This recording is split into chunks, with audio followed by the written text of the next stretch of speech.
আজ আবার আপনাদের সামনে উপস্থিত হলাম আরবিতে ছেলে মেয়েদের এই অঙ্গগুলোকে গোপনে কী বলে এবং নিষিদ্ধ কিছু গালিগালাজ যেগুলো না জানলেই নয়।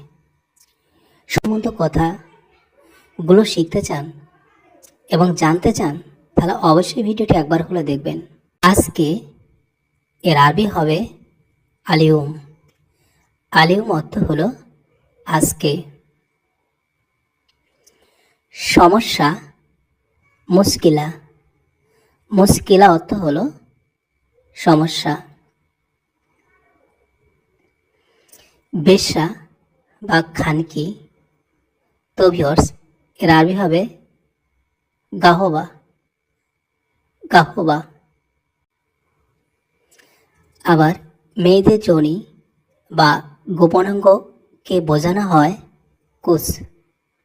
কুস। পুরুষের লিঙ্গ পেনি বা গোপনাঙ্গকে বোঝানো হয় জব্বি। জব্বি। দুধ, স্তন বা মাই, আপনি যেটাই বলুন না কেন এর আরবি হবে তাদ্দি বা সাদি। তাদ্দি বা সাদি। বীর্য, রস পুরুষ বা মেয়েদের উভয়ের জন্যই এটাকে বলা হয় মণি বা মণি। মণি বা মণি। বেশ্যা বা দেহ বিক্রি করে যে মেয়ে, তাদেরকে বলা হয় শর্মুতা। শর্মুতা। মেয়েলি বা হিজড়া। মেয়েলি বা হিজড়া এর আরবি হবে খানিস। খানিস। মেয়েদের দালালি করা বা বেশ্যাদের দালালি করাকে বলা হয় জারার। জারার। সেক্সি এর আরবি হবে মজ্জা। মজ্জা। লিঙ্গ বা পেনি এর আরবি হবে জান্স। লিঙ্গ বা পেনি এর আরবি হবে জান্স। পাসা এর আরবি হবে তিজ। তিজ অর্থ হলো পাসা। সেক্স করা, সহবাস করা, মিলন করা, একে আরবি বলা হয় দুগদুগ। দুগদুগ। মেয়েদের যৌনাঙ্গকে বলা হয় কোচ। কোচ। পুরুষদের যৌনাঙ্গকে বলা হয় চব্বি। চব্বি। গর্ভবতী এর আরবি হবে হামেল। হামেল। জানোয়ার এর আরবি হবে হাইওয়ান। হাইওয়ান। কুকুর এর আরবি হবে কালভ। কালভ অর্থ হলো কুকুর। শুকুর এর আরবি হবে খানজির। খানজির। গাধা এর আরবি হবে হিমার। হিমার অর্থ হলো গাধা। ভালোবাসা এর আরবি হবে হুব্বুন। হুব্বুন অর্থ হলো ভালোবাসা। মিলন করা বা সেক্স করা, এটা হবে জিন্স বা জান্স। জিন্স বা জান্স। অবৈধ মিলন করা বা সহবাস করাকে বলে আল জিন্স গায়রাল কানুন। আল জিন্স গায়রাল কানুন। গান সহ নাচ বা নাচ ও গান, এটাকে বলা হয় উগনিয়া। উগনিয়া। হট গান সহ নাচ বা সেক্সি গানকে বলা হয় জিন্স উগনিয়া। জিন্স উগনিয়া। নাচ ও গানের অনুষ্ঠানকে বলে হাফলা উগনিয়া। হাফলা উগনিয়া। সাবধান, এটা ধরো না। এই সাবধান এর আরবি হবে খতর। খতর অর্থ হলো সাবধান বা বিপদ। এটা ধরো না। মাই ইমসিক। মাই ইমসিক অর্থ হলো এটা ধরো না। বদমাস, বাজে লোক বা খারাপ লোক, এই তিনটা যে কোনো একটা ব্যবহার করতে হলে আপনাকে ব্যবহার করতে হবে খারবান। খারবান অর্থ হলো বদমাস, খারাপ লোক বা বাজে লোক। জারস সন্তান, আওলাদ জিনা। আওলাদ জিনা অর্থ হলো জারস সন্তান। ডাকাত এর আরবি হবে লিস। লিস অর্থ হলো ডাকাত। নির্বোধ, বোকা, এর আরবি হবে গাবি। গাবি অর্থ হলো নির্বোধ বা বোকা। আমাদের এখানে প্রথম শব্দটি রেখেছি সব। সব এটাকে আমরা আরবিতে বলি কুল্লু। আরবি শব্দ কুল্লু মানে হচ্ছে সব। এর পরবর্তী শব্দটি আছে এটা। এটা বা এইটা বলতে গেলে আমরা আরবিতে বলি হাদা। আরবি শব্দ হাদা মানে হচ্ছে এটা। এর পরবর্তী শব্দটি আছে কেন। কেন এটাকে আরবিতে বলা হয় লেইশ। আরবি শব্দ লেইশ মানে হচ্ছে কেন। বলুন তো কি মানে কেন? লেইশ মানে কেন। এর পরবর্তী শব্দটি আছে কেমন। কেমন বা কিভাবে এটাকে আমরা আরবিতে বলি কেইফ। আরবি শব্দ কেইফ মানে হচ্ছে কেমন বা কিভাবে। এর পরবর্তী শব্দটি আছে গরম। কোন একটা জিনিস গরম, হট, এটাকে আমরা আরবিতে বলি হার। আরবি শব্দ হার মানে হচ্ছে গরম। নেক্সট এখানে আছে খাওয়া।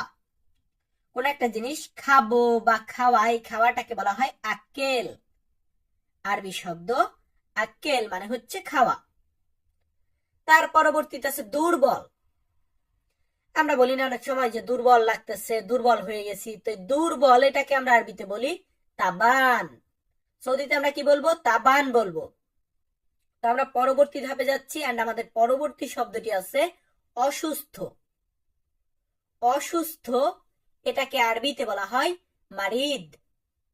আরবি শব্দ মারিদ মানে হচ্ছে অসুস্থ। আনা মারিদ, আমি অসুস্থ। ইংরেজিতে আমরা যেমন বলি সিক, এটাকে আমরা আরবিতে বলি মারিদ। আমাদের পরবর্তী শব্দটি আছে শরীর। আমাদের যে শরীর আছে, এই শরীর এটাকে আরবিতে বলা হয় জিসম। আরবি শব্দ জিসম মানে হচ্ছে শরীর।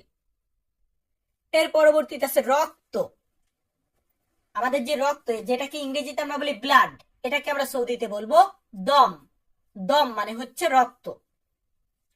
পরবর্তী শব্দটি আছে এখন। এখন এটাকে আমরা আরবিতে বলি আলহিন। আলহিন মানে হচ্ছে এখন। বলুন তো কি মানে এখন? আলহিন মানে এখন। নেক্সট আছে জুতা। জুতা বা স্যান্ডেল এটাকে আমরা সৌদিতে বলবো আহজিয়া। আরবি শব্দ আহজিয়া মানে হচ্ছে জুতা বা স্যান্ডেল। এর পরবর্তীতে আছে পাওয়া। কোন একটা জিনিস পাওয়া, খুঁজে পাচ্ছি না, কাজ পাচ্ছি না, এই যে পাওয়া যে জিনিসটা, এটাকে আরবিতে বলা হয় হাতছেল। আরবি শব্দ হাতছেল মানে হচ্ছে পাওয়া। পাওয়ার পরবর্তীতে আছে বসা। বসা বা বসে থাকা এটাকে আমরা বলি গাদ। গাদ মানে হচ্ছে বসা। এর পরবর্তীতে আছে পাগল। ধরুন আমি কাউকে পাগল বলতেছি, এই পাগল এটাকে আমরা আরবিতে বলি মজনুন। আরবি শব্দ মজনুন মানে হচ্ছে পাগল। তার পরবর্তী শব্দটি আছে মানুষ। ম্যান বা পিপল বলি আমরা, এটাকে সৌদিতে আমরা বলি নফর। আরবি শব্দ নফর মানে হচ্ছে মানুষ। এর পরবর্তী শব্দটি আছে জানা। কোন একটা বিষয়ে জানা বা বোঝা, এটাকে আমরা সৌদিতে বলে থাকি মালুম। মালুম মানে জানা, আবার মালুম মানে বোঝা। বলুন তো কি মানে জানা বা বোঝা? মালুম মানে জানা বা বোঝা। পরবর্তীতে আছে দেখা। কোন একটা জিনিস দেখা, এটাকে আমরা আরবিতে বলে থাকি শুফ। আরবি ওয়ার্ড শুফ। শুফ মানে হচ্ছে দেখা। ইংরেজিতে আমরা বলি লুক এবং আরবিতে আমরা বলি শুফ। এরপর আছে করা, কোন একটা জিনিস করা, এটাকে আমরা বলে থাকি সাউই। সৌদির শব্দ বা আরবি শব্দ সাউই, ভাই একই তো শব্দ, আরবিও তা সৌদিও তা কুয়েতও তা ওমানও তা। এ সাউই মানে করা। পরবর্তীতে আছে কোথায়। কোথায় এটাকে আমরা আরবিতে বলি হোয়েন। হোয়েন মানে হচ্ছে কোথায়। পরবর্তী শব্দটি আছে আছে, কোন একটা জিনিস আছে এটা বলতে গেলে আমরা বলি মৌজুদ। মৌজুদ মানে আছে, ফি মানে আছে, দুইটার মানেই আছে বোঝায়। এর পরবর্তীতে আছে আমি জানি। এখন ছোট ছোট কিছু বাক্য দিব। আমি জানি এটা বলতে গেলে আমরা আরবিতে বলি আনা মালুম। আনা মালুম আমি জানি। আনা মানে আমি, মালুম মানে জানি। আনা মালুম আমি জানি। কথাটা কি বোঝা যায়? আনা মালুম আমি জানি। এরপর আছে আমি ক্লান্ত। আমি ক্লান্ত এটা বলতে গেলে আমরা আরবিতে বলি আনা তাবান। আনা তাবান আমি ক্লান্ত। আনা মানে আমি, তাবান মানে ক্লান্ত। আনা তাবান আমি ক্লান্ত। ইংরেজিতে আমরা বলি আই এম টায়ার্ড, আমি ক্লান্ত। এর পরবর্তীতে আছে আমি যাব। আমি যাব এটাকে আমরা আরবিতে বলি আনা রোহ। আনা রোহ আমি যাব। আনা মানে আমি, রোহ মানে যাব। আনা রোহ আমি যাব। আনা রসুক আমি বাজারে যাব। আনা রো বাররা আমি বাইরে যাব। আনা রো শগল আমি কাজে যাব। আনা রো আক্কেল আমি খেতে যাব। আমরা এইভাবে কথা বলি। এরপর আছে আমি করব। আমি করব এটাকে আমরা আরবিতে বলি আনা সাউই। আনা সাউই আমি করব। আনা মানে আমি, সাউই মানে করা। ইংরেজিতে আমরা বলি I do. I will do আমি করব। এটাকে আমরা সৌদিতে বলবো আনা সাউই। নেক্সট এখানে আছে কেমন আছেন। কেমন আছেন এটা বলতে গেলে আমরা আরবিতে বলি কেইফালেক। কেইফালেক কেমন আছেন, বা এটাকে আমরা আরবিতে বলি কাইফা হালুকা। কাইফা হালুকা কেমন আছেন। কেইফ মানে কেমন, কাইফা মানে কেমন। এরপরে ধরুন আমি বলতেছি আমি ভালো আছি। আমি ভালো আছি এটা বলতে গেলে আমরা আরবিতে বলতে পারি আলহামদুলিল্লাহ। আলহামদুলিল্লাহ বললে ওরা বুঝে নেবে যে আপনি ভালো আছেন। বা আমরা যদি বলি আমি ভালো আছি, এইভাবে আমরা বলি আনা কয়েজ। আনা কয়েজ, আনা মানে আমি, কয়েজ মানে ভালো। বা ধরুন আমি বলতেছি আমি খুব ভালো আছি, মিয়া মিয়া। মিয়া মিয়া খুব ভালো, 100-তে 100।